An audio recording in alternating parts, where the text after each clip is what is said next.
Hello. Um, so see, we're at the part five. First and foremost, um, pardon me for right now. Uh, I might be a little bit slow in processing things, or I might be kind of jumping around.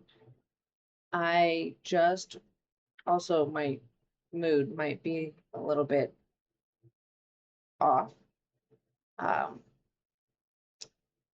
I just processed a very um, intense memory that just kind of hit out of nowhere. Certain word, certain I was watching a YouTube short and it just caught me off guard. I mean,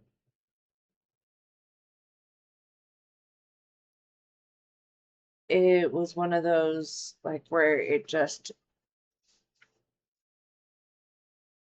the memory popped up and then I had a whole bunch of other like smaller snippets of other memories all go off like little fireworks.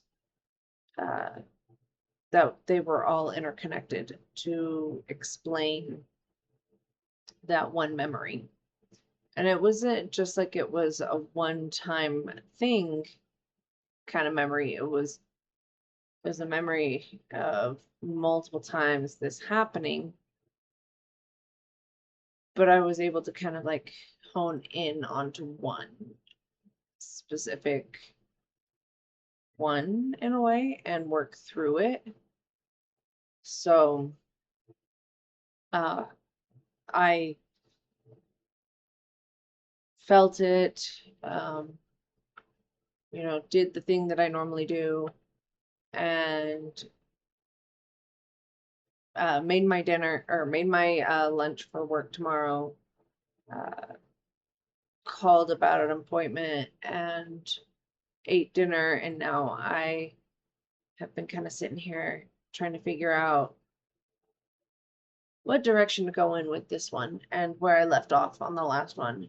Just kind of sitting here for a minute, and so I I might be a little bit my brain's still rebooting from the hard shutdown. Excuse me. Um, Dinner. Um, so it's still getting warmed up. And this is what you're seeing right now.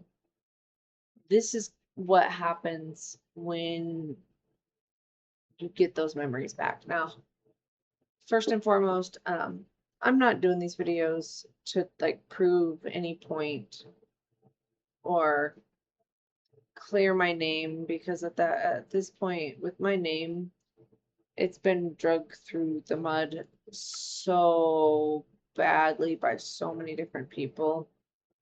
I really don't care at this point.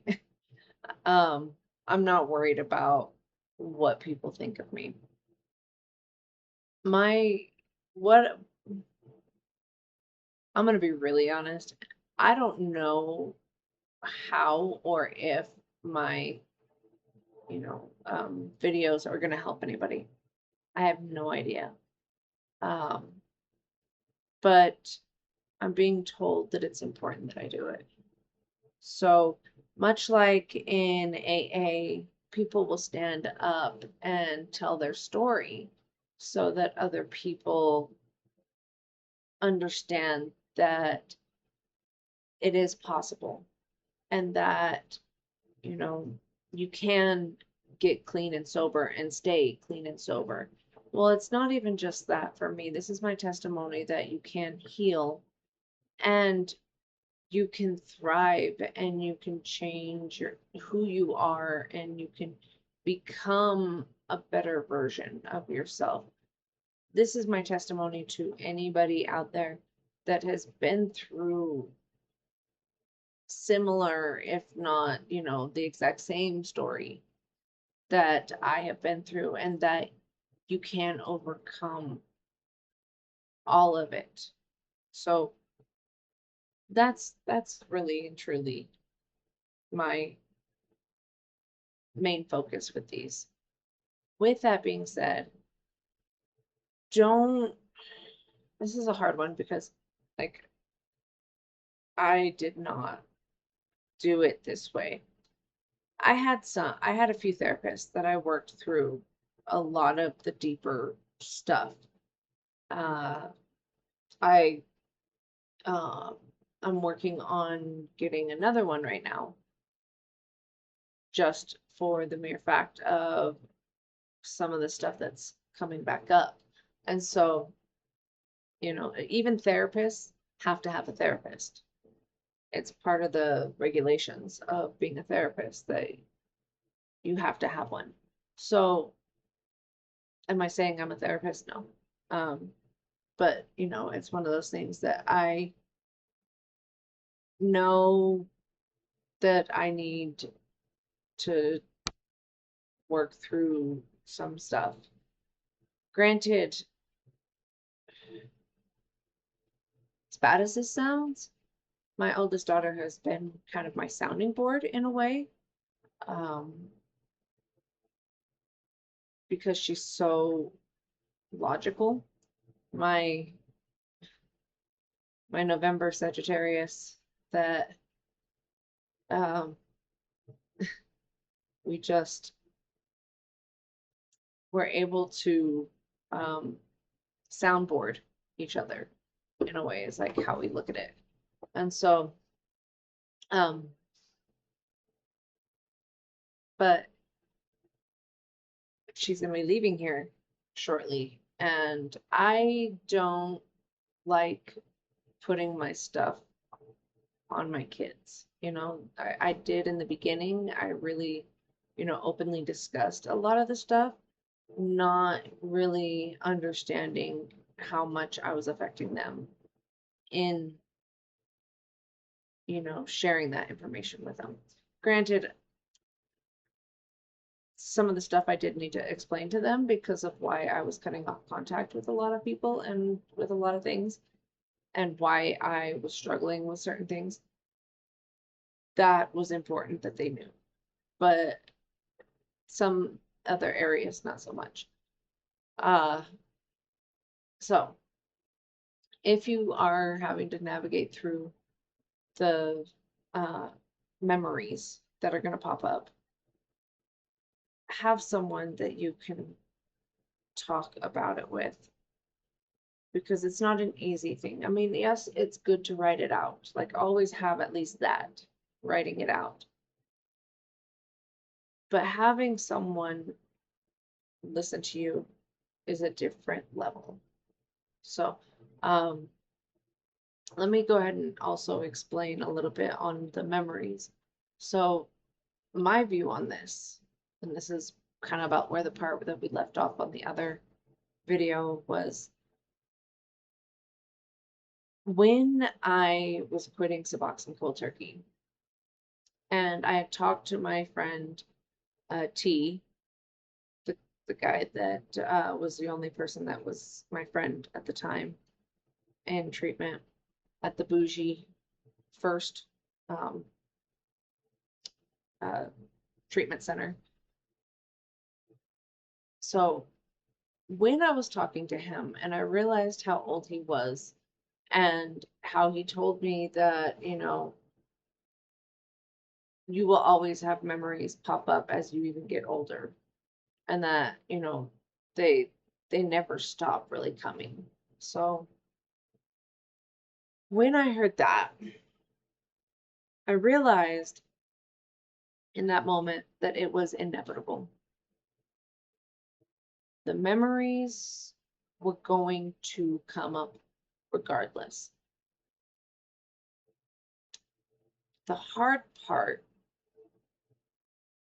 was dealing with them, because for years I had all these wrong coping mechanisms to avoid them and not deal with them. All things that I was taught, I learned, I did. And so having all of these coping mechanisms, I needed to be able to not go back to them, which was going to be very hard. I struggled with every single addiction. Every single addiction you can think of, I have struggled with it. All of them. And so at first it was kind of like, how am I going to do this? So I realized that I needed to work on one addiction at a time. Okay. So the first one was quitting Suboxone. So I had to work on overcoming heroin, which, for some of them, they're not too difficult to overcome if you have really no connections and don't know where to even get it. And you're too scared to go and try and hunt it out, So some of them are blatantly obvious, but other ones like alcohol, relationships, sex, some drugs like marijuana and all of that stuff. Like there are some that are easily accessible. And so for those ones, how do you not go back to them? How do you not use them as a coping mechanism? Okay. So I knew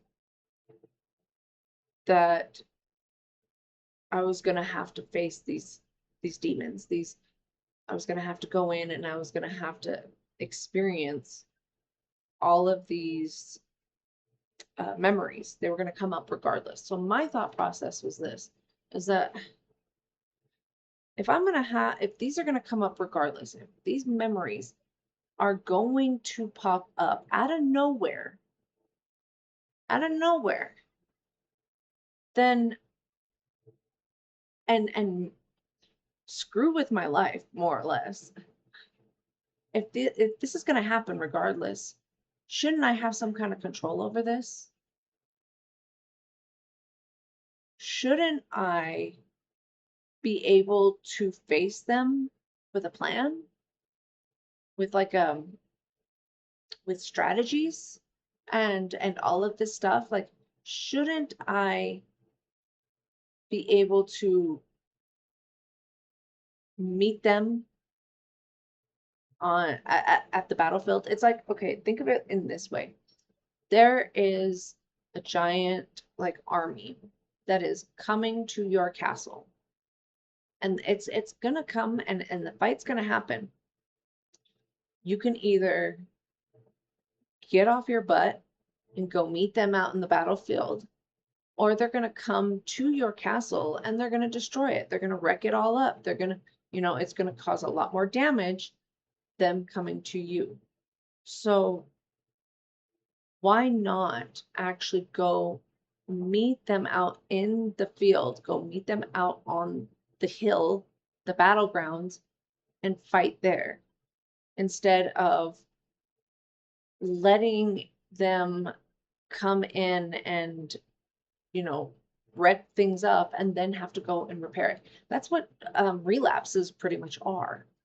A relapse is where you didn't go meet that. You got triggered in some way, sort of form, and you didn't have any kind of like plan in place to where you can prevent yourself from going down that road. That's really all it is. And they always tell you that you have to have like a preventative plan. No matter what treatment center you're in, no matter what AA or any of that, they always want you to have like I can't remember the name of it, but a preventative plan. So here I am. I have like no idea what I'm about to face. I know I have memories. I have vague ideas of it being like I had 3 people in mind, which come to find out it wasn't even those 3 people. But I had 3 people in mind, and I had very very, very vague feelings about like what happened, ideas of what happened.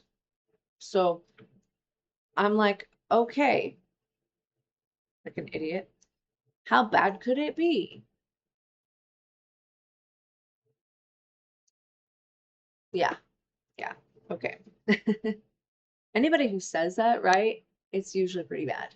You know? It's usually not it's not easy, right? It actually gets worse. It's like that whole concept. But here we are. So I had just gotten off Suboxone and I'm going through the withdrawals.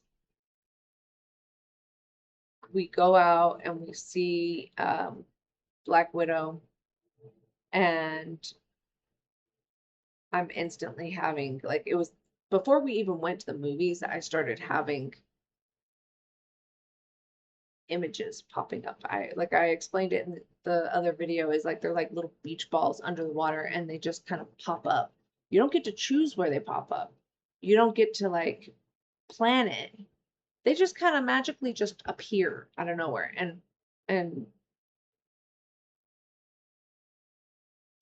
there you don't have any way of like because you don't have your phone. You don't, you know, you have no way of actually like coping, you know, you're kind of like at the mercy of the memories.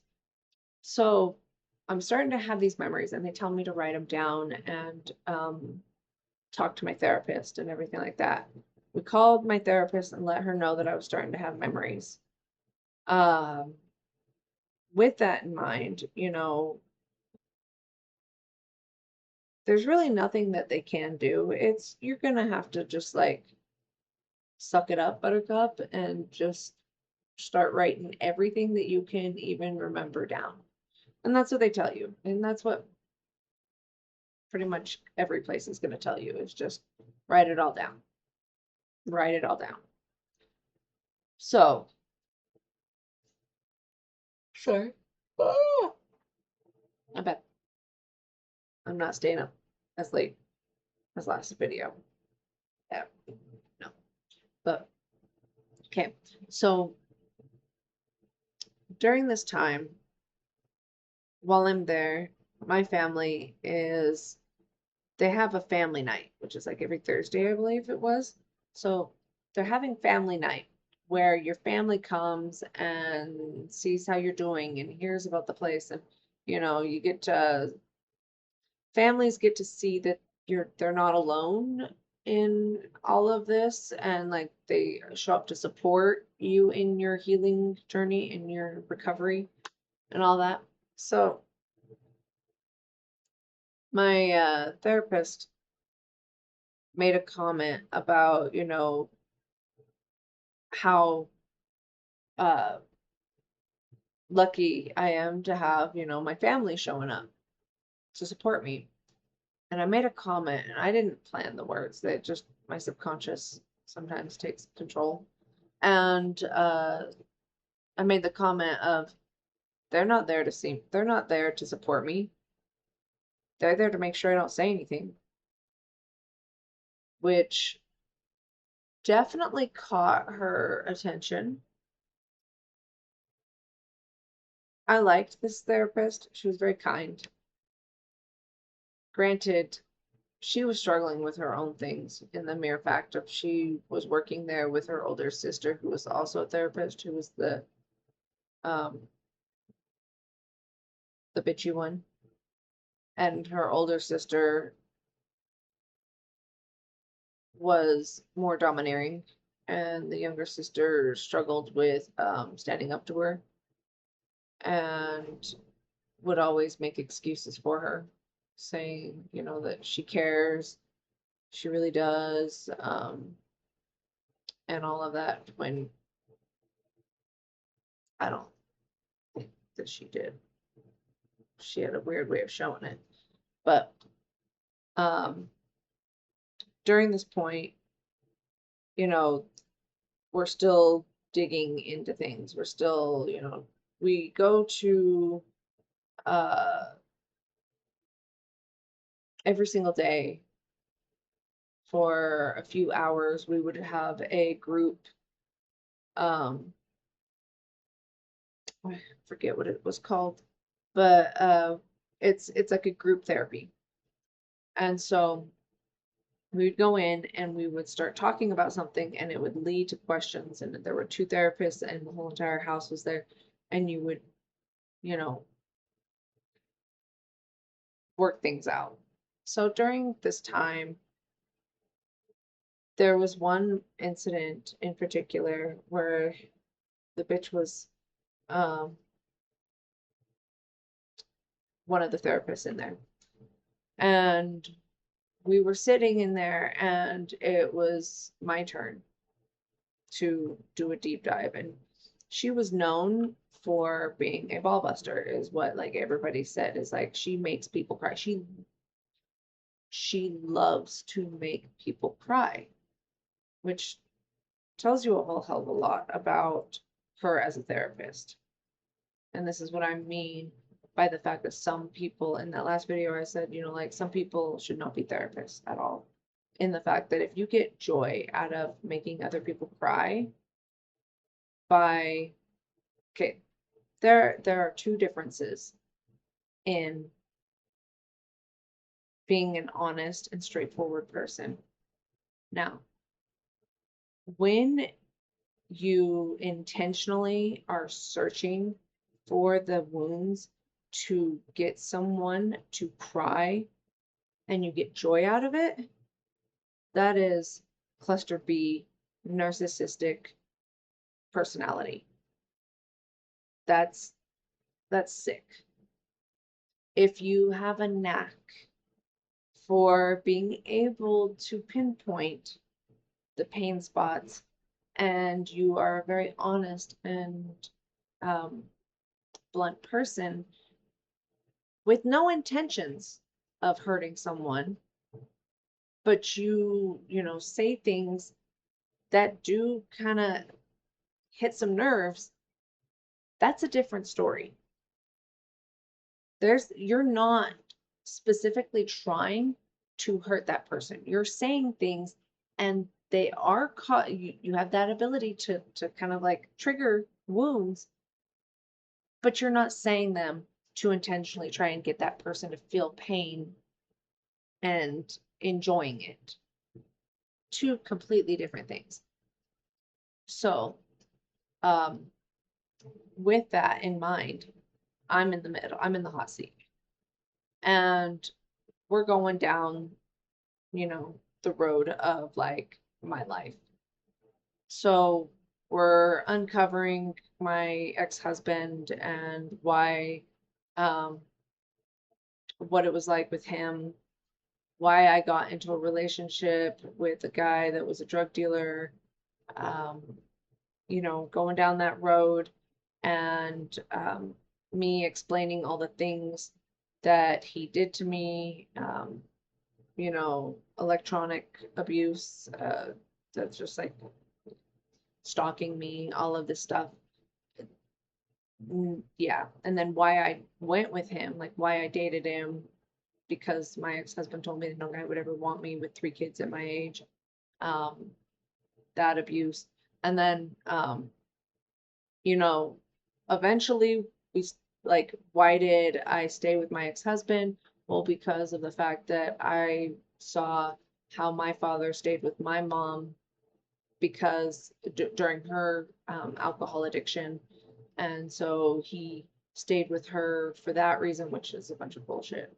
Like, they both were equal on the level of depravity and disgustingness and just twisted shit. They were on equal grounds. And so they had to stay together because,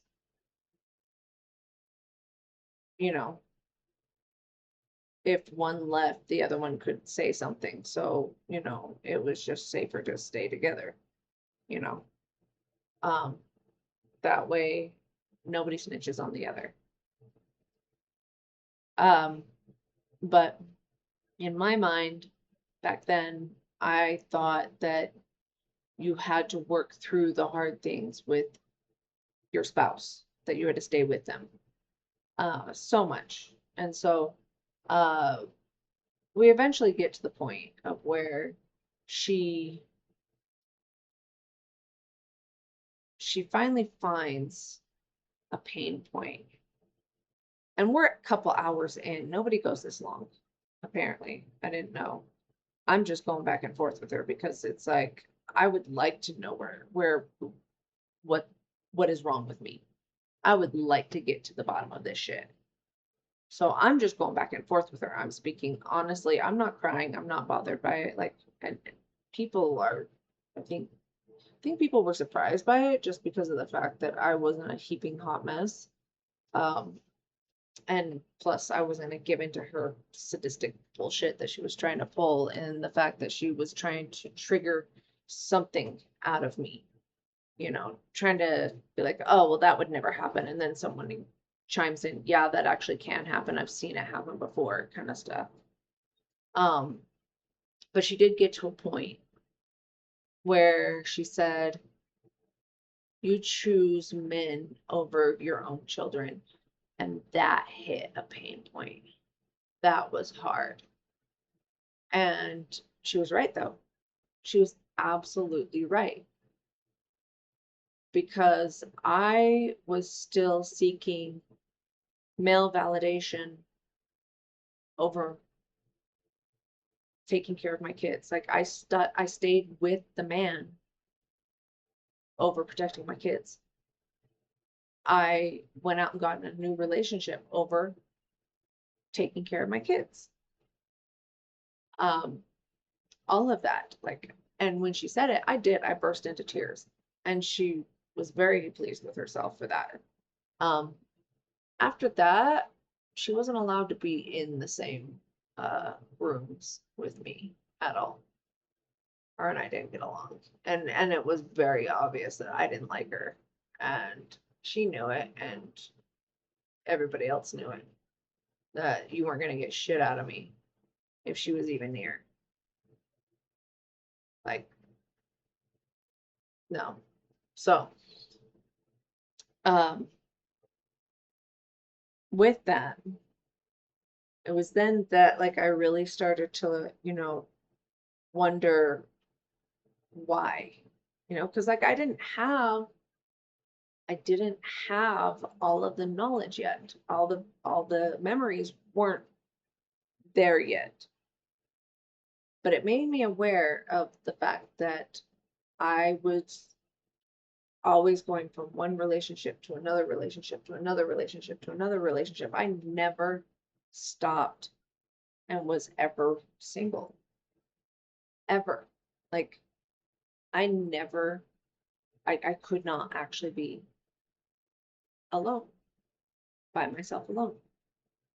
So, um, and it was funny too, because like I was somewhat in, I want to say somewhat, because it wasn't like we were actually in a relationship, but we were seeing each other in a way.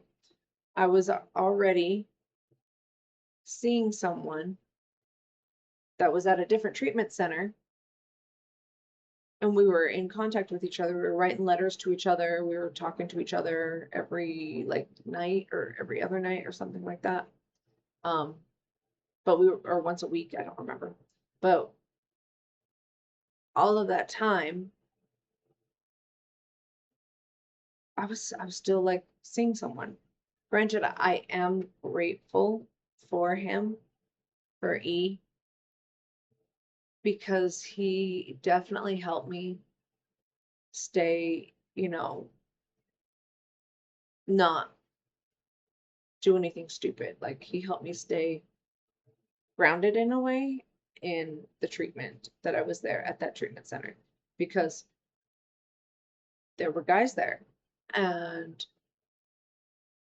it was that possibility that I could slip up and do something because again, like I said, I struggled with every single addiction. I struggled with sex addiction more than anything. And so that one I was really struggling with because you're in a house full of cameras and full of like guys and girls, and let's be real, like everybody there struggles with it. So, yeah. So, with that in mind, the memories started to come up more and more. Um, but it wasn't like it was a whole bunch. It was like little pops of little bubbles here and there. When they first started going, like when they first started coming up, it was like firework display going off of like all these different memories that I knew they all mattered in some way, but I could not connect the dots in any way. It was like a whole entire connect the dots picture up on like in my brain, but no lines. No lines. So you have to start digging, you have to start being triggered, you have to start going through all of this stuff to really get more and more information. During this time, um, I'm working through court, and I am being charged with domestic violence, which later got dismissed because I was like, there's no proof that I did that, and I know. And so those charges got dropped. But they were wanting to charge me, and the lawyer that I had, I don't even know how this works as a lawyer, honestly. We did not discuss anything before the trial. I got no emails, I got no phone calls. I called in on the day of court, and that was the first time I talked to him. First time. And he didn't really talk me through like the whole scenario. He just said, okay, this is what we're going to do. And that's it. And I couldn't object because what was I going to do? Later on, did I find out that multiple people experienced this with this same lawyer? Because later down the road, I had to go to the Ogden court for a lot of things. And I experienced watching him in the courtroom multiple times. And I was like, oh, he's just a shitty lawyer, which is really sad because those are people's lives. um, but more or less, it was just, do my time in treatment and go a whole year without uh, getting into any trouble, and I should be fine. I'm like, okay, bet I can do that, but I have to graduate treatment. And I'm like, okay, I can do that. I had to do my time in treatment. That was it. And I'm like, okay, cool. Reason why for this was because they wanted to tack on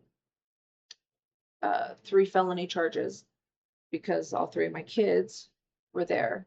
And so they wanted to do 3 felonies on that.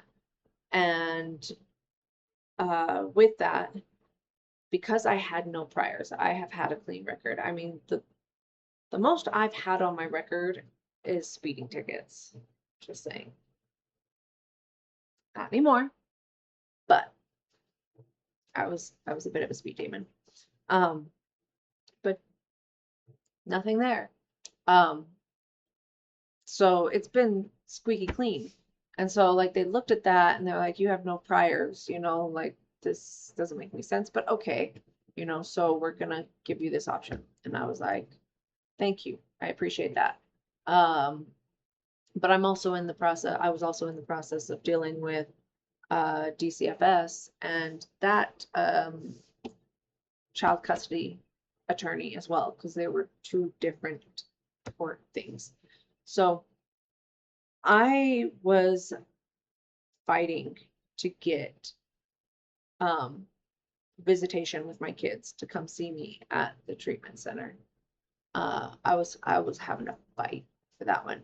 I remember like the attorney I had for him for that was definitely someone that had no backbone and did not speak up. My ex-husband, on the other hand, he had a shark. Oh, she was good. She was a real bitch. She was really good. And which I wouldn't be surprised if my parents paid for him to have that lawyer. I mean, in all honesty. Uh, but I I had a public one and he had no backbone whatsoever. At one point, I told him that if I did not get the visitation with my kids, I would eventually walk out of that treatment center, get into AA, and still stay sober.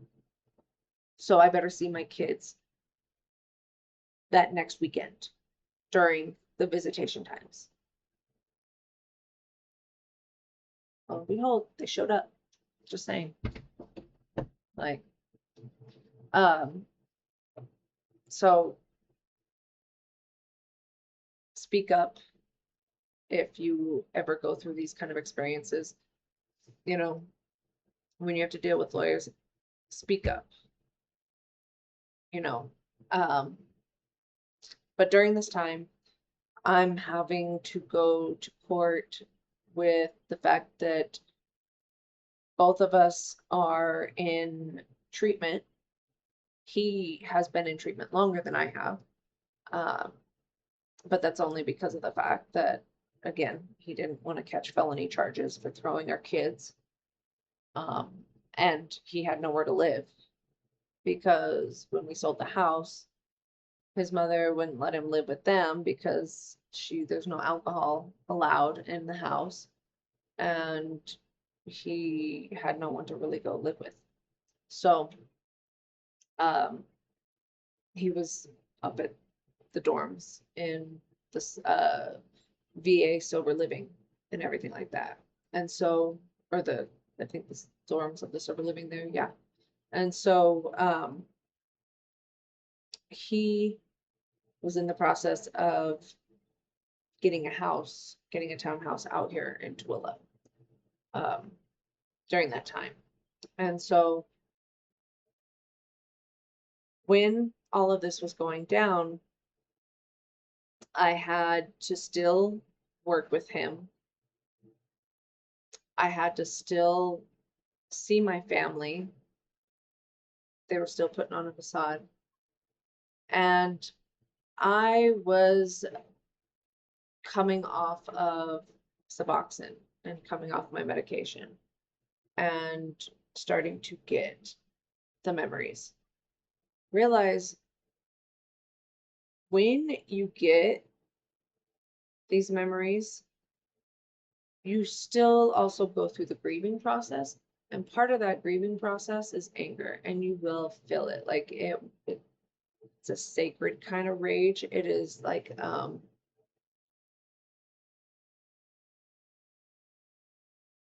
at one point I was so angry because of the fact that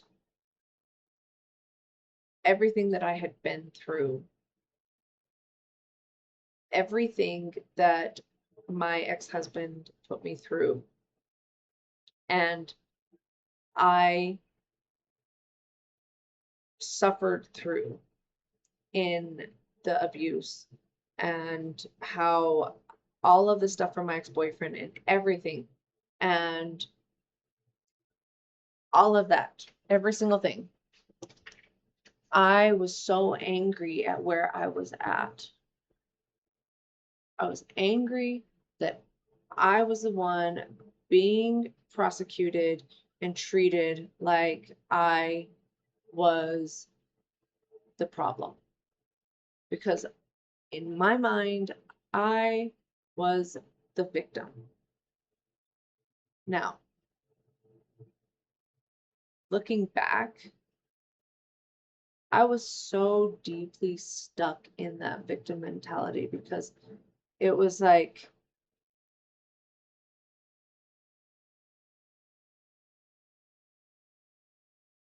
I had that feeling of it's just not fair. It's just not fair. That's kind of where it was at. But the problem was that when I went to court about they were trying to they told me that I had to stay in treatment and go a whole year without getting in trouble and finish up treatment and all of that. When they asked me in court, that it was child endangerment. When they said that it was child endangerment, and these got all dropped down to like 2 misdemeanors. When they asked me what my plea was, I pled guilty. Why did I plead guilty? It was in that moment that I realized that I had been endangering my kids all their lives. I stayed with the abusive man. I got into another relationship with another abusive man. I was endangering my kids since the day that they were born. Something needed to change. I needed to change. I had to fix myself and figure out why and what and how and all of that. I had to understand and interrupt the pattern. But how do you interrupt a pattern if you don't even know what the pattern is? And how do you stop doing something when it's so deeply ingrained in you that you automatically do it? Like you're doing it and you are detached in a way to where you see yourself doing it, but you can't stop yourself from doing it. It just happens. Like it just keeps happening. And then you go through this guilt and shame spiral of where you hate yourself and you're angry at yourself for doing it again. It's such a vicious cycle.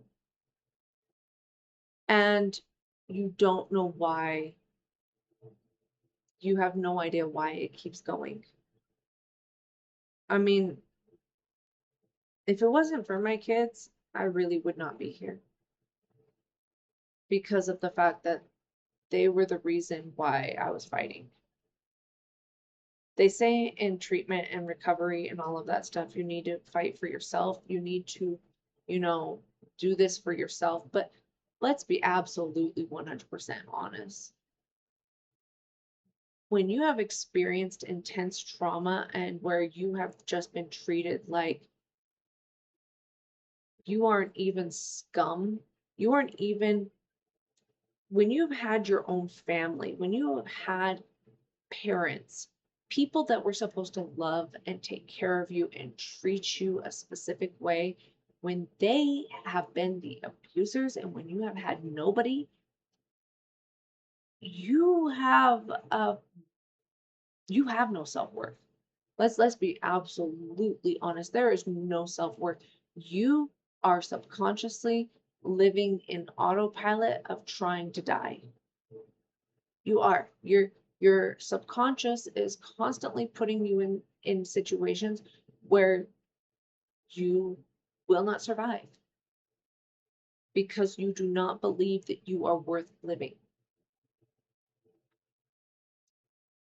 And I hate saying that, but it is so true.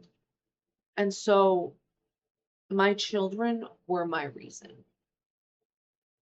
So here I am pleading guilty to these charges, and I've got to go and, you know, tell DCFS, and I've got to go do a whole assessment and all of this stuff on everything.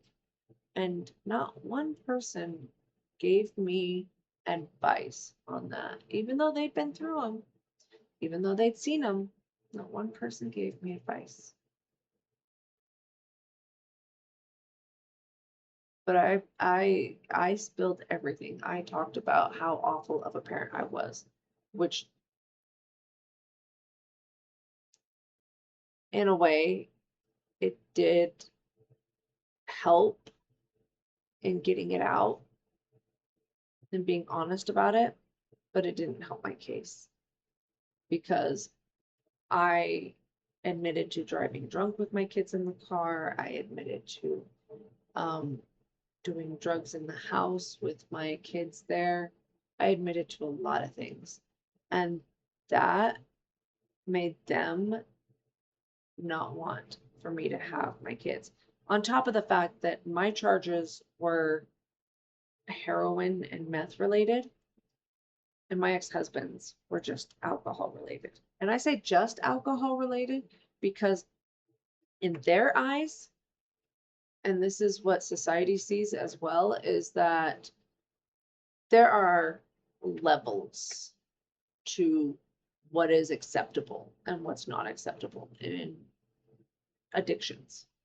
And so if you have done heroin, especially if you've shot heroin up with a needle, you are like the lowest of the low. You are scum. You are disgusting. You are horrible. Because there's a hierarchy to addictions. It, the lies that we tell ourselves to try and make us feel better about our choices. And we'll discuss that one a little bit later in the story. But so I was seen as this horrible person, and rightfully so. I mean, I was not a good person. I was not doing a good job. I honestly, like I said, I pled guilty because I was not a good mother. I was a horrible mother. I I was not taking care of my kids the way that they should have been taken care of. So we're getting into the whole testing and everything, and I admit to all these things, but I'm also telling them things that I believe to be true about my ex-husband. And um, also talking about the his abuse and everything like that. But none of that actually mattered because he was in treatment. He was seeking help. So, you know, he looked better on paper than I did. On top of the fact that he had a better lawyer who had no problem bad mouthing me in any way, sort of form. Like that woman in front of the judge would just tear me down. Like all she did was talk about how awful of a mother I was. And so it's hard as a mom.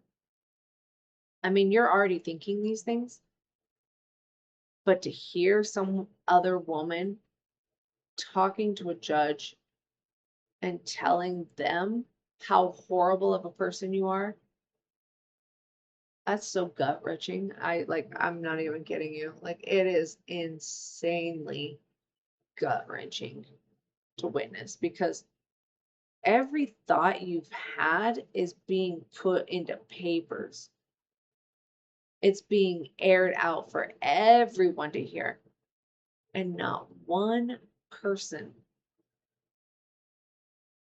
nobody actually said anything. Do you see a pattern that's starting to show up in the fact that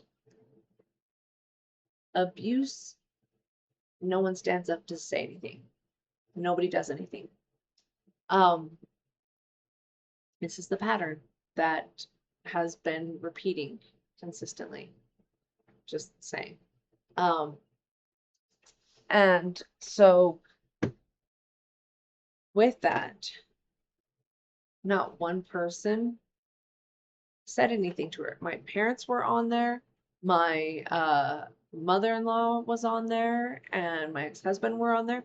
All of the people that were working to make it so that I would not succeed.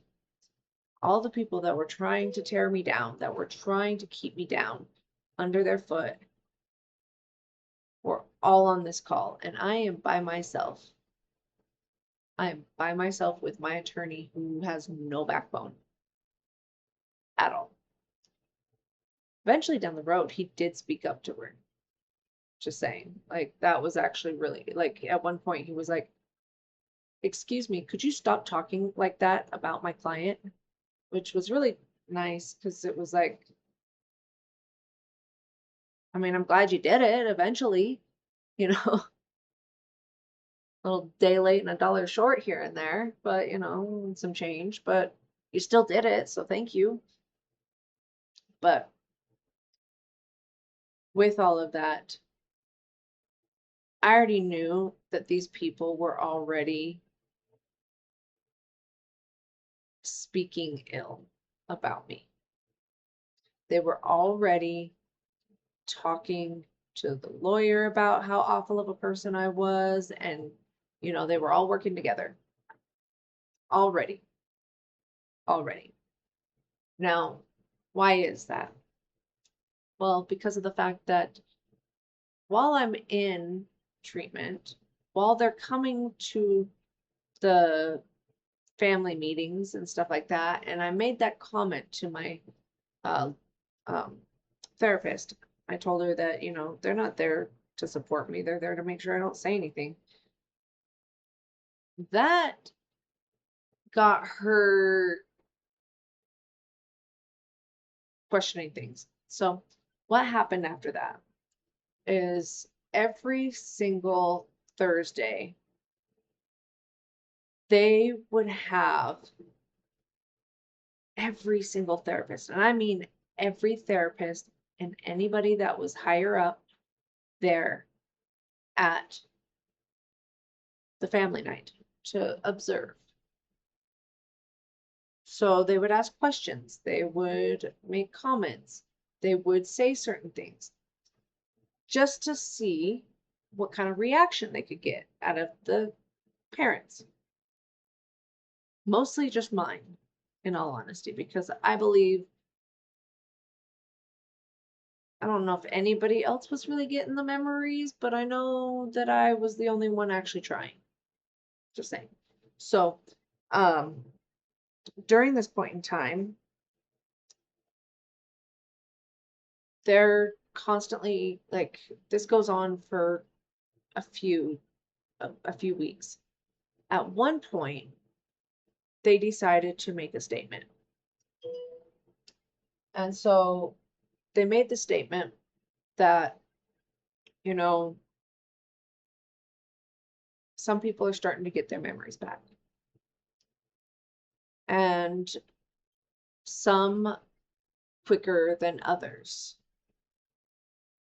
And so some people are starting to remember. Those are not the exact words that were said, but that's just the gist of it.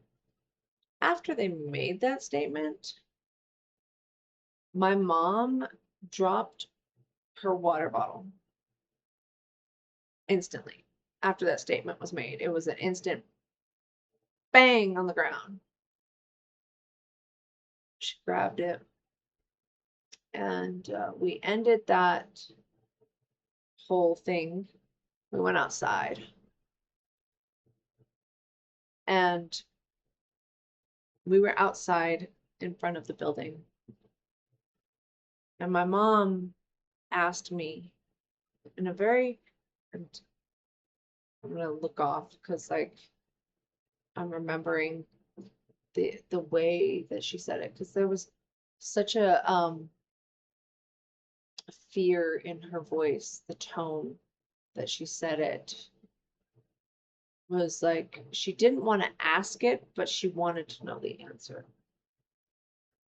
So she asked me, she was like, "So,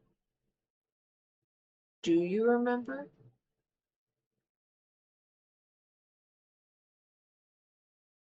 And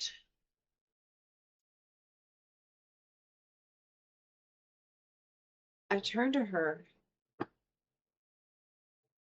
and I was like, "Yes, I do remember. I'm getting my memories back." And instantly, without like, there was no hesitation in it. It was just an instant. You lie when you get angry. You lie when you get angry. You lie when you get angry. You lie when you get angry. You lie when you get angry. And it trails and it's like it's very there's no definition to it. It's just you lie when you get angry. Like trying so hard to make me believe it. Like there was no definition to it. It was just like a please believe this, please believe this, please believe this. And she can't even look at me and she's just looking down and she's just trailing off like nonstop. Like you can't get her to shut up.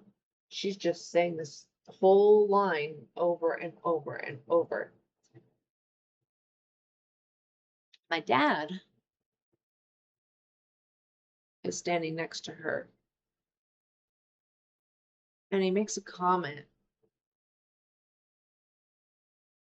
and he's saying it in a very like trying to be authoritative but scared. You can hear the twinge of fear behind it because this is his worst nightmare coming to like pass.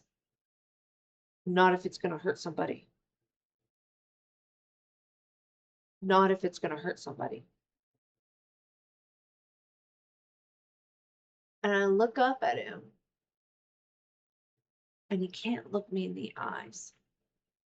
He is looking every other which way but at me. And I look him dead in the face. And I know he's not looking at me, but I look at him and I was so angry in that moment because those two phrases I've heard before,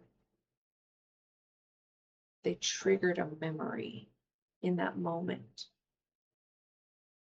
And I'll explain it in just a minute.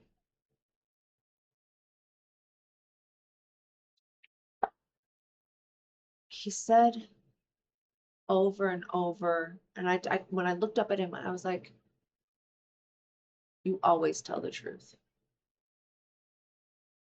And he kept repeating, "Not if it's going to hurt somebody." And I said, "Yes, you always tell the truth." And he again repeated himself, "Not if it's going to hurt somebody." And my mom's over here still trailing off, "You lie when you get angry, you lie when you get angry." So, what had happened?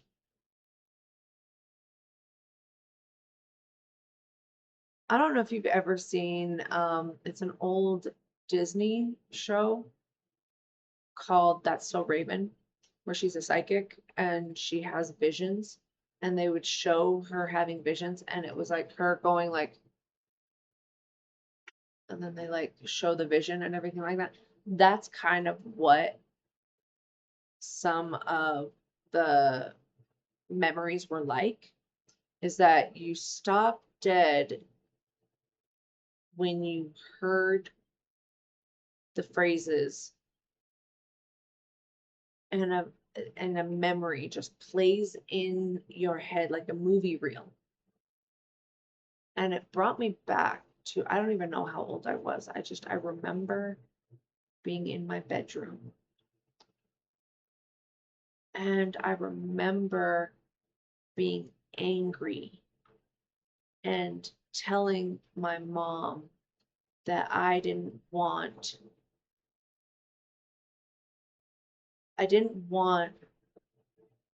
what was being done to me done anymore. Like, I don't remember exactly like the exact words that I said or anything like that. Like the exact phrase is not coherent, but I remember being angry and throwing this fit. And I remember my mom telling me that. And I remember that line being repeated over and over and over again. And those were words. Those were words that stayed with me forever. And what I mean by that is like, I hardly was ever angry. I never allowed myself to get angry, because if I got angry, then people would think that I was lying. And so I didn't want people to ever think that I was lying. So I never allowed my anger to actually come up. I was never allowed to be angry.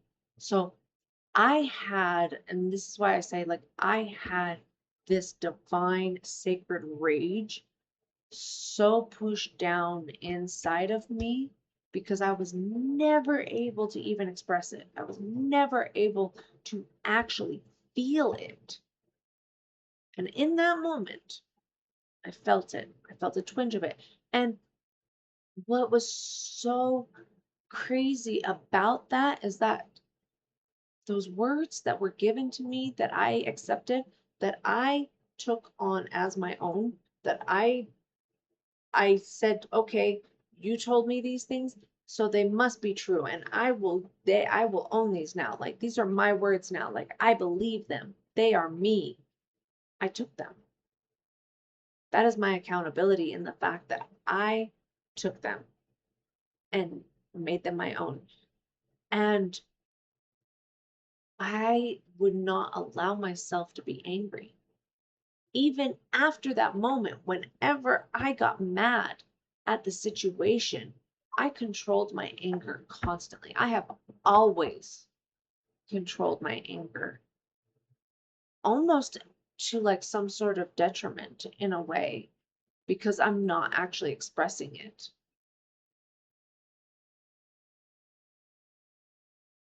And in that moment, like, I was so angry.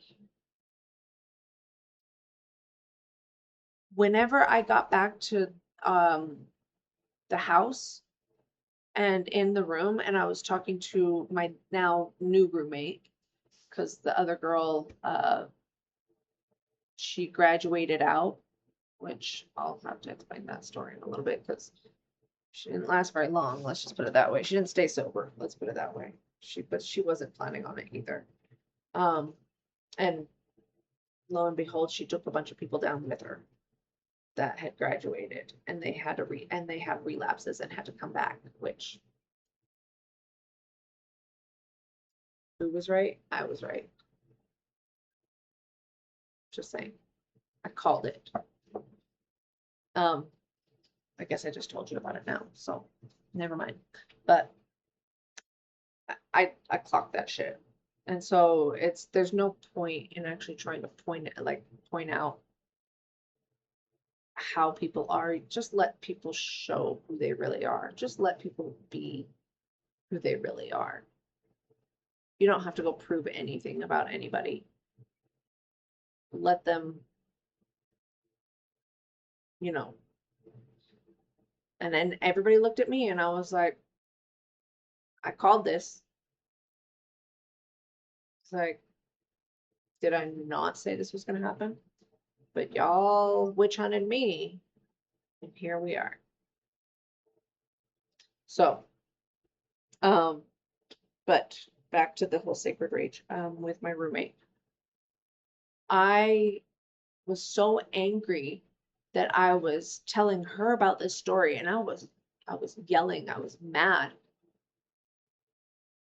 And then the next day, when we were talking about it in group, all girls, because they would have like just the girls do therapy from both houses come together, and all the guys. When I was telling that story, I wasn't angry anymore. And it really is something that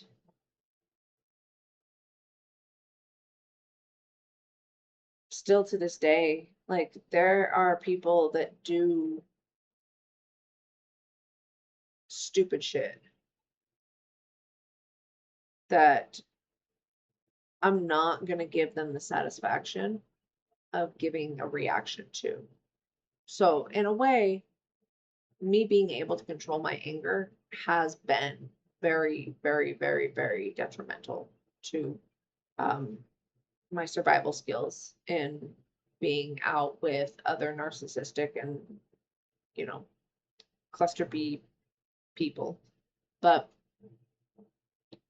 it still was not healthy in the fact that I never actually had the chance to really even express my anger and my rage and like actually feel it. That was something that I had to deal with later on down the road. But you know, this was just the beginning. This was just like the very tip of the iceberg of the whole thing. And so um my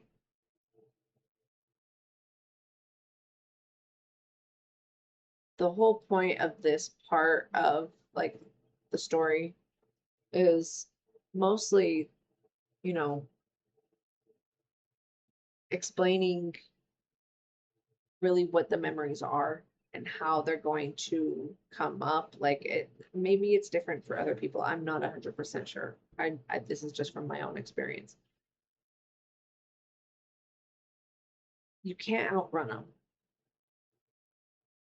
You're the only way that you're ever going to get rid of them is probably a lobotomy. I don't know. You can't get rid of them because they are a part of you. That's the problem. Is they are your memories. They are a part of who you grew up, uh, the people that were involved, your shadow, your, you know, all of these pieces of you, and they are shattered and fractured in various different timelines of different events. And it's your job to go and rescue them. It's your job to heal them. It's not somebody else's job to do it. You can have someone working with you, but do not sit there and expect someone else to heal you. It is not somebody else's job to heal you. You can have someone be there with you on that journey. That's okay. But nobody is supposed to do the work except for you. And if you expect to sit there and like, if you expect for someone else to heal you, that is so selfish. That is so selfish. Because some of the most kindest, most generous people are healers. People that care so deeply that they are willing to help others find peace. And you're going to just drain them dry. You're going to just use and abuse them for your own personal gain. That's so dark.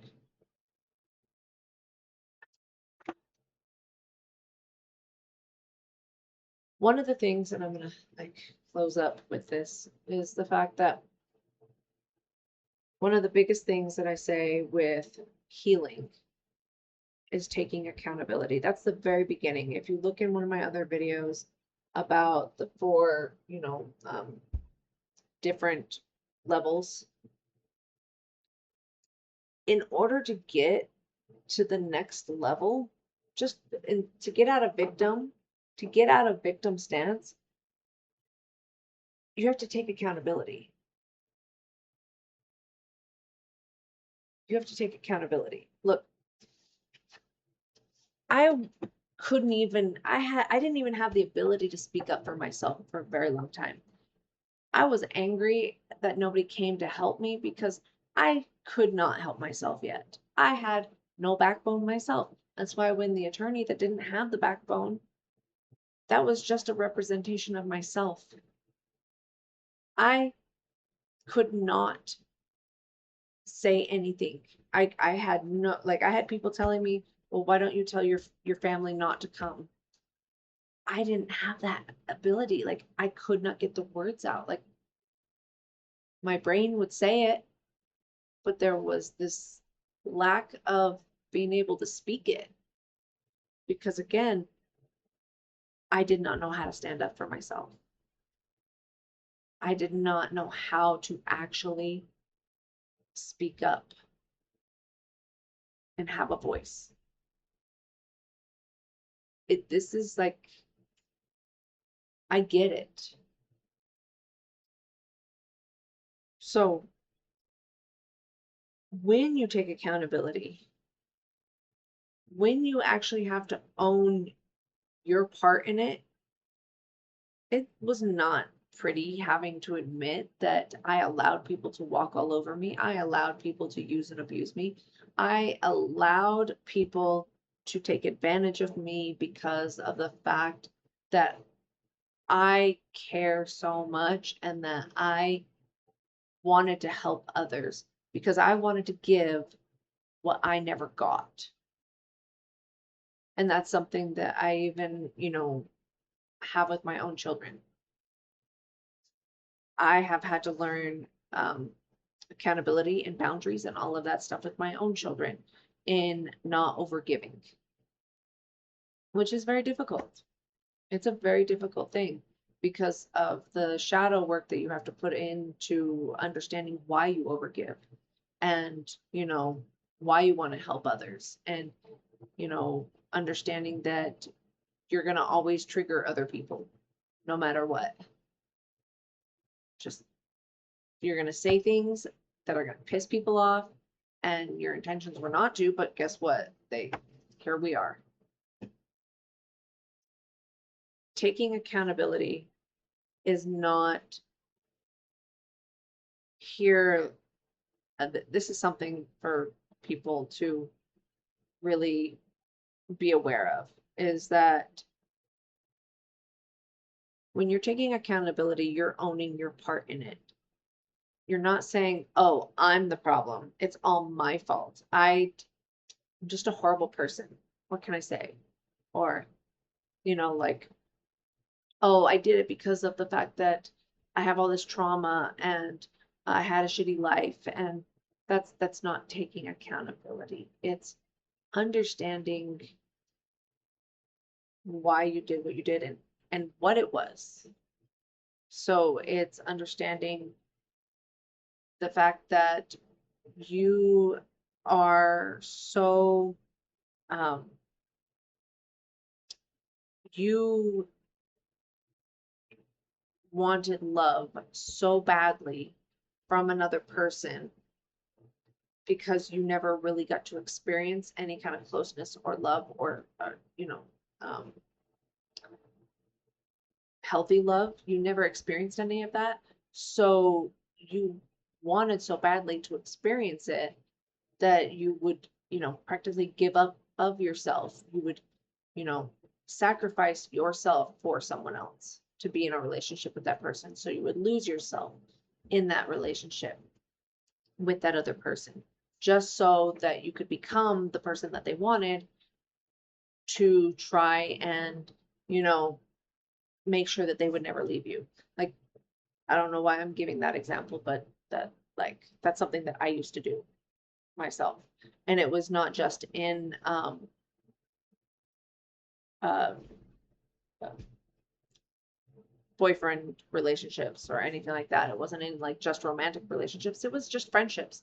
Not speaking up about how I felt about things, not having an opinion of my own and standing on it. You know, if somebody else thought something different and I thought something different, you know, not go, I would go with what they said, even if I thought something different, just because of the fact that I didn't want them to not like me. Like that kind of mentality, you know, losing yourself just because you are so desperate, so needy. And it's understanding why.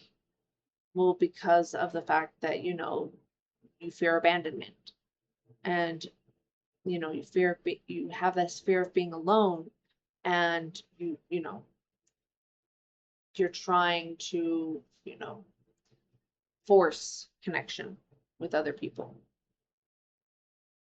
Lots, there's so many other little like subcat words and stuff like that. But the point with this whole taking accountability, realize too on the other end that the only way for any real relationship to work is when other people take accountability as well.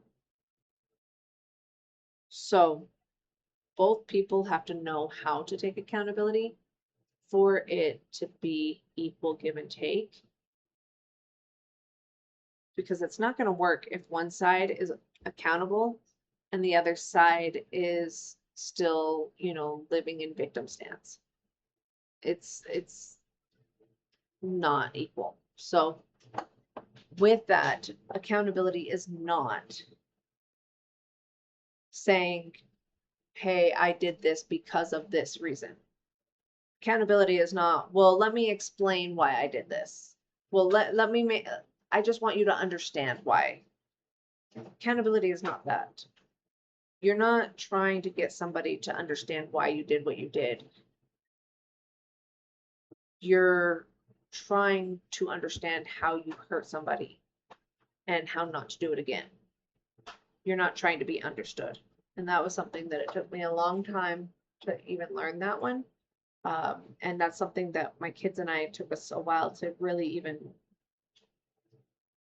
understand together. Like we worked through that one pretty hard because yeah, it was one that, you know, we all wanted so badly to be understood, but yet we weren't taking the time to actually think about what we had done to the other person or how we had hurt the other person. So accountability is owning what you did and actually feeling regret for it. Not trying, like, it's actually talking it out. It's not just trying to shove it under the rug. It's not, accountability is not saying, you know, here, let me buy you gifts to make up for it and pretend like nothing happened.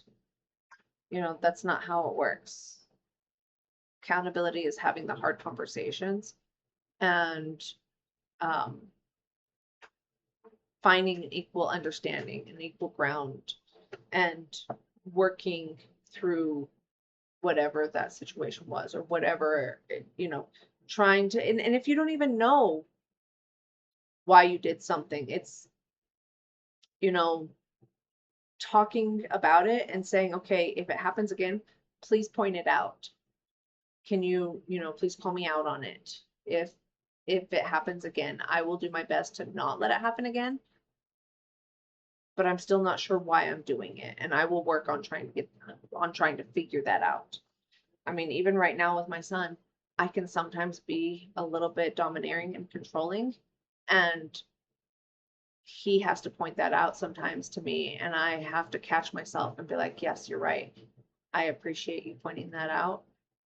It's one thing to be the mother, but I'm not going to be that controlling, you know, woman in his life and not letting him, you know, have a voice, because I don't want the pattern of him having, like, him getting in a relationship with a woman that is controlling and domineering and, you know, he has no say and he can't speak up and he can't do what he wants to do. Like we meet in the middle. And so like he has to point out sometimes, hey, you were being a little bit rude there. I really don't appreciate that. And I'm like, you're right. The tone was horrible, and I apologize for that. I will definitely reframe the way that I speak to you, and not come at you, and instead talk to you. So I apologize. I'll correct that behavior. That's all. Like it takes work. It takes practice. This is stuff that we did not like magically do overnight. We've like apologized profusely. We've talked things out. We've had major discussions. Um, but like I said again, accountability is the first step into getting out of your victim stance. And it took me a long time to get out of there. But we're hitting an hour and 20 minutes, and it is a long video. And if you stayed all the way to the very end of this, oh my God, you're amazing. I can't believe that you would sit this long through one of my videos. So I commend you for that one. But we'll talk about the next part here. Maybe, I don't know, maybe Friday, because Friday I don't have work, which is a good thing. But we also got to get ready for our activity. We have quite a few things to do, so I don't know. We'll see. We will see. But yeah, stay beautiful and stay blessed, because you are both beautiful and you are blessed. And keep that in mind, because seriously, you are. Don't doubt me. I know things, okay? You are. So I love you all, and I will see you again.